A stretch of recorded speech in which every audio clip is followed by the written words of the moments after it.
this video, we're gonna look at probably the most common body weight exercise that we could possibly do, something we do every single day, even if it's not intentional during a workout, and that is a bodyweight squat. So we're gonna look at it from a side profile and from the front. We'll start with the side profile. I'm gonna go with my feet in a comfortable stance. Maybe most people, it's gonna be just slightly outside hip width. What I don't wanna see is like this massive wide stance.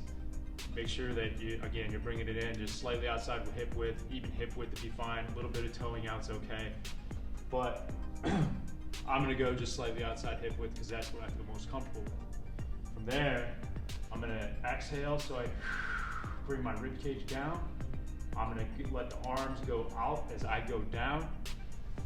One of the controversial things people talk about, you hear it over and over again, is don't let your knees go past your toes, don't let your knees go forward.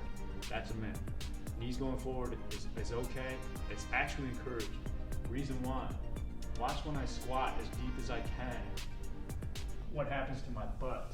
You'll see it kind of tuck under as I go down. Notice when I let knees go forward, that doesn't happen, or it's to a lesser extent, okay? So I'm going arms up as I descend, let the knees go forward, keep my feet flat on the ground, and I pop back up. Only go with a range of motion that's most comfortable for you. If you feel your heels pop up off the ground, you've gone too far.